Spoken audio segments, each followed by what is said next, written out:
আসসালামু আলাইকুম, কেমন আছেন সবাই? অনেকদিন পর আবার পেজে ব্যাক আসা। পেজের কাজ অনেকদিন বন্ধ ছিল, হয়তো অনেকের সাথেই কানেক্টেড হতে পারিনি পেজের কিছু সমস্যার কারণে। অনেকদিন পর আবার পেজে এসে আলহামদুলিল্লাহ নিজের মনেই অনেক শান্তি লাগতেছে যে অনেকদিন পর আবার পেজটা কাজ করতে পারতেছি। তা আপনারা সবাই কেমন আছেন? আজকে সন্ধ্যায় চিন্তা করলাম একটু পরোটা আর মাংসের মাংসের ঝোল দিয়ে খাবো। বাচ্চা খুব বায়না করছিল, তাই পরোটা বানালাম। আমি কিন্তু পরোটা বানাতে খুব একটা অভিজ্ঞ না, তারপরেও চেষ্টা করছি যেন অভিজ্ঞ হতে পারি।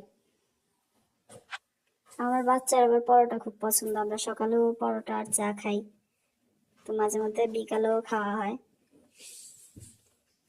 তেল জিনিসটা আসলে অ্যাভয়েড করাই ভালো, কিন্তু দেখা যায় আসলে যেসব জিনিসের ক্ষতি বেশি ওইসব জিনিস আমরা অ্যাভয়েড করতে পারি না, অ্যাভয়েড আসলে করা যায় না। যেমন চায়ে কিন্তু খুব ক্ষতি, দুধ চায়, কিন্তু আমরা ওই দুধ চাটাকেই খুব পছন্দ করি। পরোটায় খুব ক্ষতি, তৈলাক্ত জিনিস, কিন্তু চাইলে কিন্তু তেল ছাড়াও খাওয়া যায়, কিন্তু আমরা তেল না দিয়ে খেতেই পারি না। তো সবাইকে বলবো, সবাই সবার স্বাস্থ্যের দিকে খেয়াল রাখবেন, সুস্থ থাকবেন, ভালো